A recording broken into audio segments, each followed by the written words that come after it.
Several years ago, there was a TV ad by AARP that featured a lady, and she said, "I'm only in my 60s. I've got a nice long life ahead of me." And when I saw that, I thought, well, maybe, but you don't know that. Currently, there's an ad by a cruise line company that tells us that since life is short, the best way to spend it is by traveling.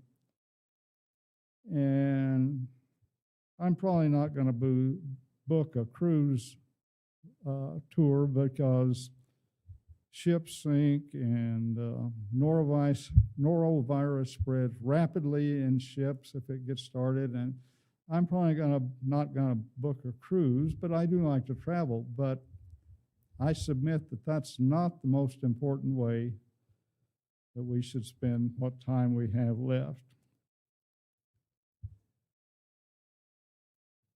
Are we closer to God today than we were yesterday? And if not, we should be.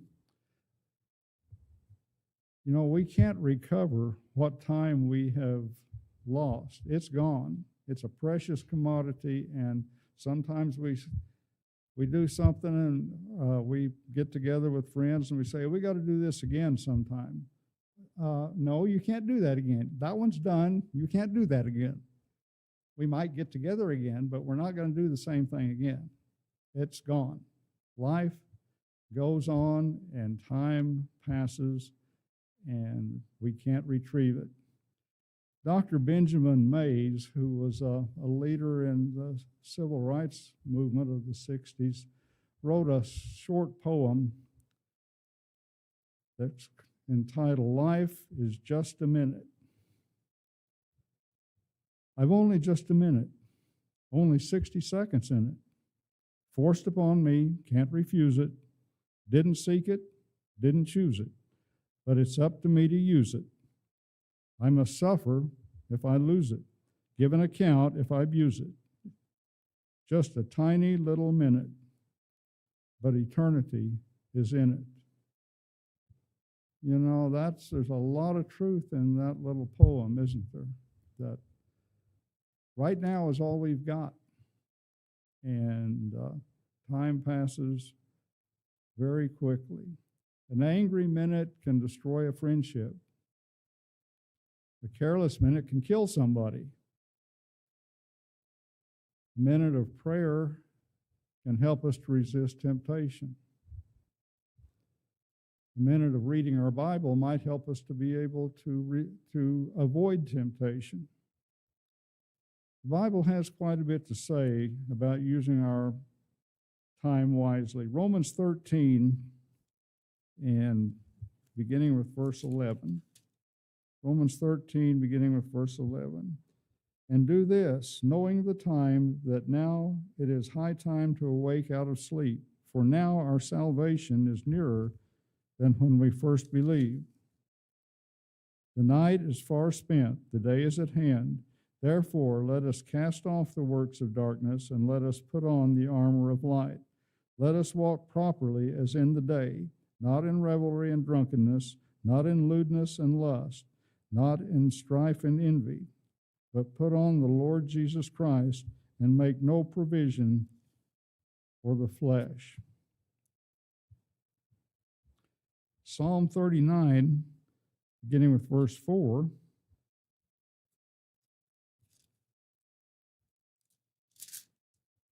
says, "Lord, make me to know my end, and what is the measure of my days, that I may know how frail I am. Indeed, you have made my days as handbreadths, and my age is as nothing before you. Certainly every man at his best state is but a vapor." Sounds similar to what James said, didn't he, when he said, "What is your life? It's but a vapor that appears for a minute and passes away." Since life is so short, and believe me, it's short,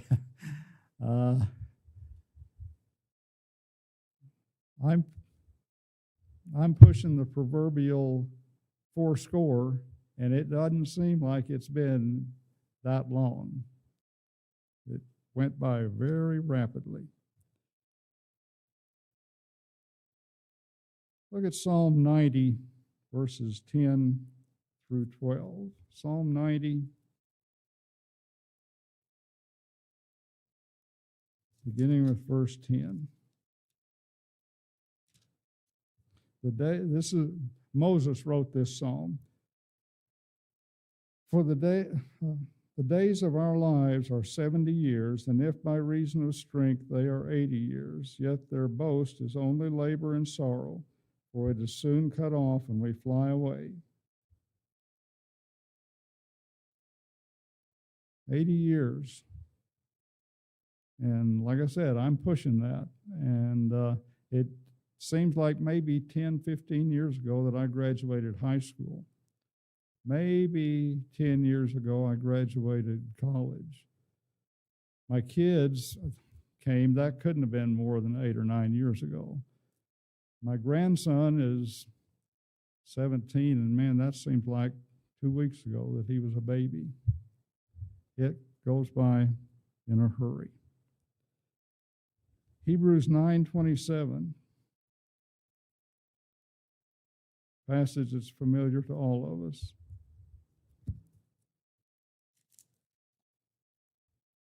Hebrews 9:27, and as it is appointed for men to die once, but after this, the judgment.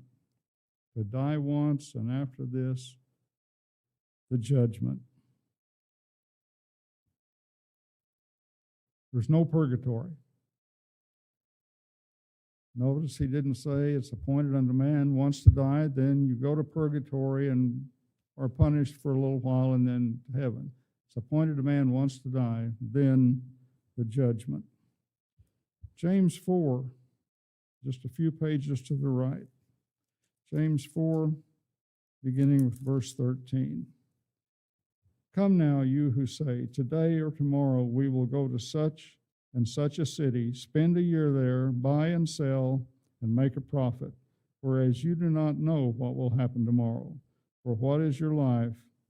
It is even a vapor that appears for a little time and then vanishes away. It's kind of interesting sometimes to go to a cemetery, and once in a while I do if I have a friend or a loved one that's there. They're not there anymore, obviously, but their headstone is. And to read the inscriptions on the headstones and to read the dates on the headstones. Some lived quite a long while, some over 100 years, some only a few days. But that's where we're all going to wind up, isn't it? None of us are getting out of this thing alive. It's appointed a man once to die, and then comes the judgment. We need to remember that our life on earth is limited, and it's short, number one. Number two, we need to take care of ourselves since we only have a little bit of time on this earth, both physically and spiritually. Paul told Timothy in 1 Timothy 4, verse 8, 1 Timothy 4, in verse 8, for bodily exercise profits a little, but godliness is profitable for all things, having promise of the life that now is, and of that which is to come. I think God gave us our bodies, and I think He intends that we should take care of them. And exercise is an important part of that. Eating correctly is an important part of that. I don't understand why all of my family didn't have heart disease, because my mom fried everything, and man, it was good. The first time I had a broiled steak, I didn't like it, because no, you're supposed to bread the steak and fry it in beef tallow or bacon drippings. That's a steak. And eggs, they got to be fried in bacon. No, we need to eat properly. and we need to exercise. But there's something more important than our bodily health. It's our spiritual health. Romans 13, verse 11.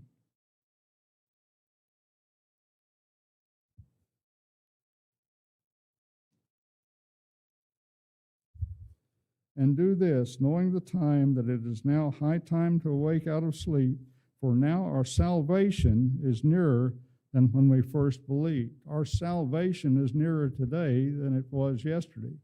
But there's a flip side to that coin. The judgment is closer today than it was yesterday, too. You know, just by waking up this morning, you increase the probability that you're going to die. We don't like to think that way, but that's the way it is. It's more likely I'll die today than it was yesterday. And it's more likely, if I make it tomorrow, it's more likely tomorrow that I'm going to die. Just waking up in the morning increases the probability that we're going to die. We're not getting out of this alive. And I don't intend to be morbid, but that's just the way it is. Remember Hebrews 9, verse 27. It's appointed a man once to die, and then comes the judgment. Luke 12, beginning with verse 35.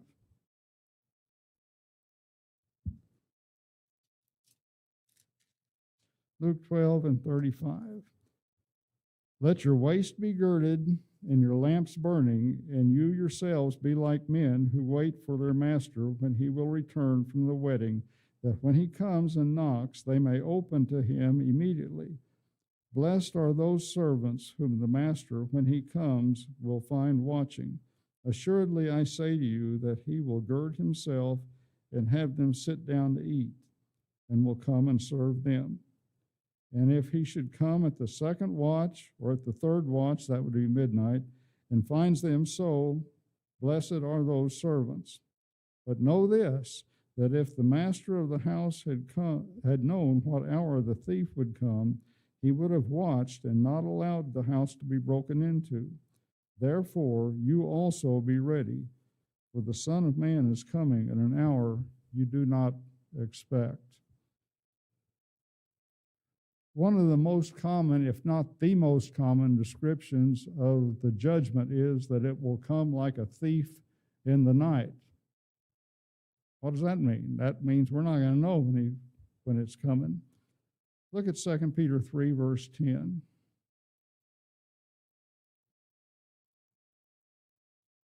Second Peter 3, verse 10.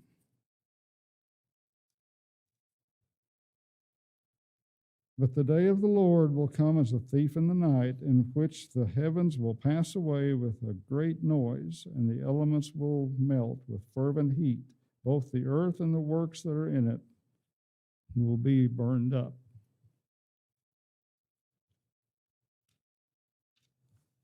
Jesus said that the day of the Lord will come as a thief. We're not going to know when it comes. But I submit to you that he's coming tonight, because when I die, as far as I'm concerned, he has come. Don't have any more opportunities to change my life. And there are thousands and thousands, if not millions, of people who are going to die tonight. So for them, maybe us, the Lord will come tonight.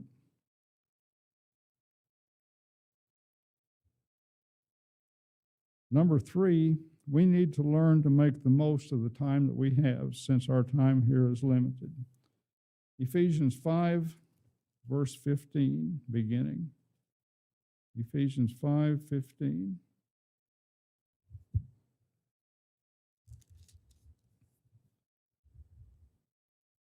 See that you walk circumspectly, not as fools, but as wise, redeeming the time, because the days are evil. Redeeming the time. In other words, make the most of the time you have. Therefore, do not be unwise, but understanding what the will of the Lord is, and do not become drunk with wine, which is dissipation, but be filled with the Spirit. Colossians 3, verse 23. Colossians and Ephesians are kind of twin books. Colossians 3, beginning with verse 23. And whatever you do, do it heartily as to the Lord and not to men, knowing that from the Lord you will receive the reward of inheritance, for you serve the Lord Christ. We need to make the most of the time that we have and serve Christ. You know, there's nothing wrong with school. I'm a believer that a person should get as much education as he can. Apply yourself in school. Those of you who are younger, and even those of us who are older, sometimes it's good to go back to school. There's nothing wrong with recreation. I love to watch a soccer match, especially if my kids or grandkids are playing, but even if they're not, I like soccer. Nothing wrong with that. I enjoy fishing. I enjoy hunting. Not as much as I used to, but it's still okay. Nothing wrong with that. But there's more important things than recreation. There's nothing wrong with work. We all have to work and make a living. Paul said if a person doesn't work, he's not to eat. Nothing wrong with work. But we need to choose work that will not interfere with our service to God.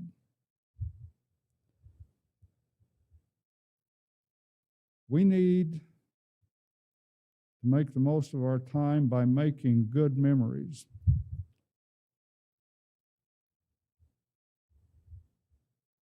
We would like to leave this world without any regrets, wouldn't we? I doubt that most of us can do that. I certainly can't. There are things that I wish I could go back and change. But for the most part, I think I don't have too many regrets. We need to make good memories for ourselves, for our lives. But we need to make good memories for our friends and families too, don't we? Some of you have heard this story. As far as I know, it's a true story because the person who experienced it was the one that told it to me. There was a preacher at Tucumcari in the church that where I grew up. The husband of one of the members had just died, and he was going to preach the funeral. And the man wasn't a member of the church. And Otto didn't know what he was going to say, but he knew that he couldn't give the family any assurances that the man was in heaven because he wasn't a Christian. The man's wife just wanted him, the service over, and bury him because she knew he wasn't in heaven. But the rest of the family wanted him to go to heaven. They all wanted him to go to heaven, but I mean, they wanted Otto to put him in heaven, I guess.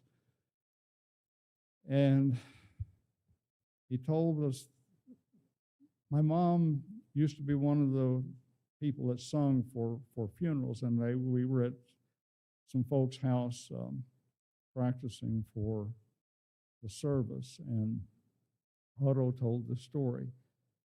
Said one place where he preached, there was a man in town that was absolutely hated by everybody in town. Everybody. He had no friends whatsoever, had no family.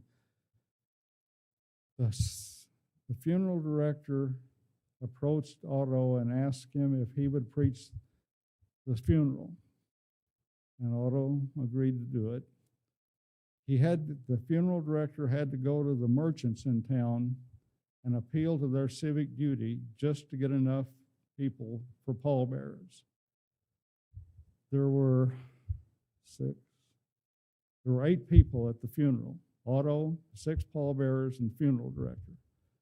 And Otto said, my sermon was that you don't want to die like this man, that you want people to be sad when you leave, not happy.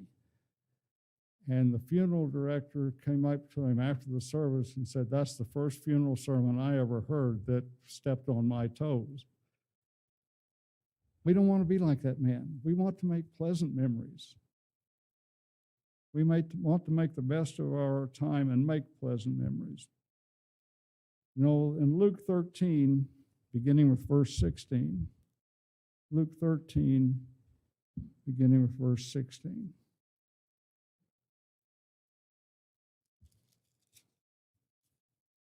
I'm sorry, Luke 12. Can't even read my own notes. Luke 12, beginning with verse 16.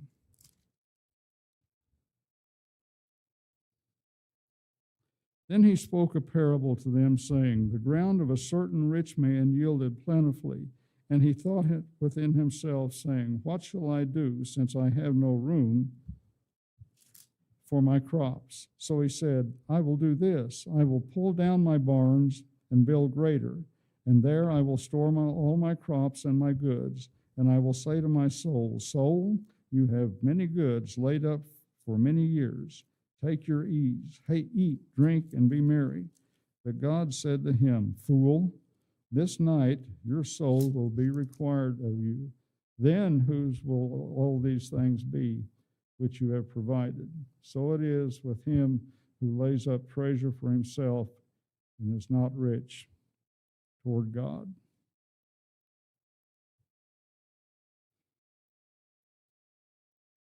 Ecclesiastes 2, verse 18 and 19 makes us an interesting statement.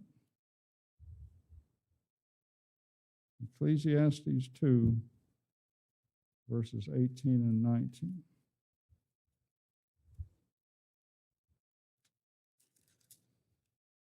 If I can get there.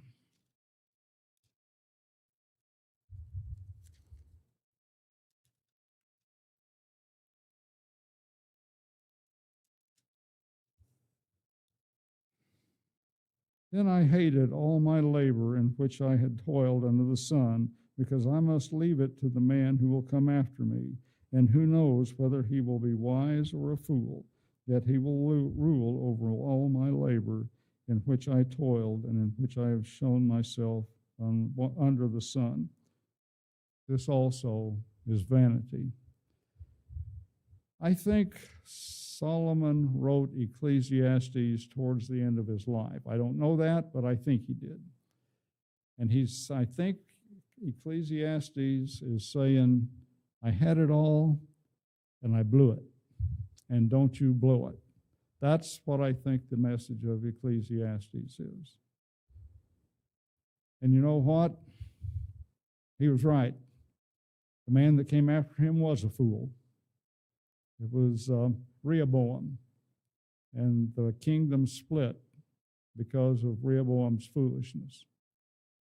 So Solomon was right. I might have to leave it to a fool, and he left it to a fool. We don't want God calling us a fool. God tells us not to call people fools because we don't really know people. But God knows, and if God calls me a fool, I'm a fool. I don't want that. Fourth, we need to not put off until tomorrow what we need to do today. I don't know about you, but I'm pretty good at procrastinating. I can put off with things with the best of them. I can always find an excuse for not doing what I really should be doing. We need to learn not to do that. James 4, verse 17. James 4, verse 17.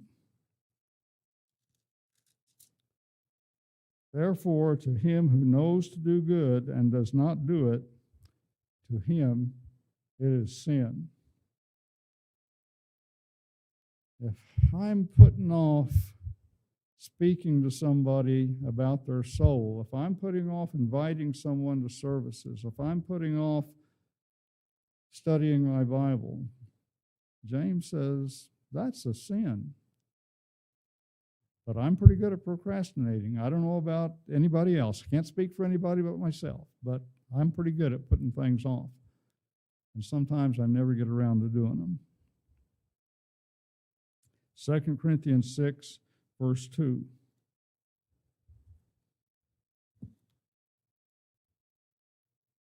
Second Corinthians 6, verse 2.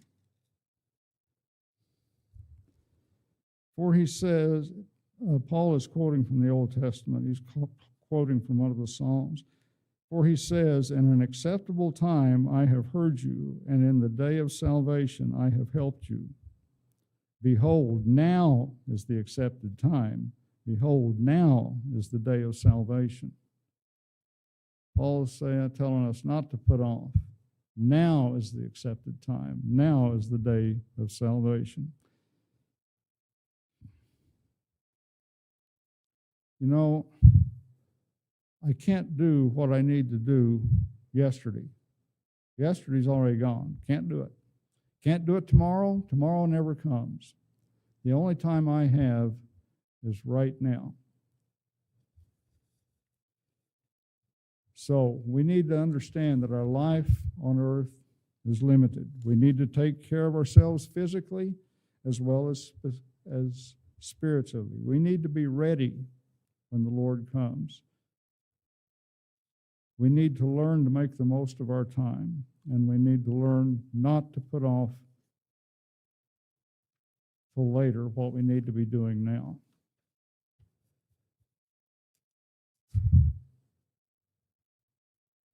I think most of us, in fact, I know all of us here tonight have already been baptized to have our sins forgiven. But if anybody online has never been baptized for the forgiveness of your sins, we can help you with that if you'll get in contact with us.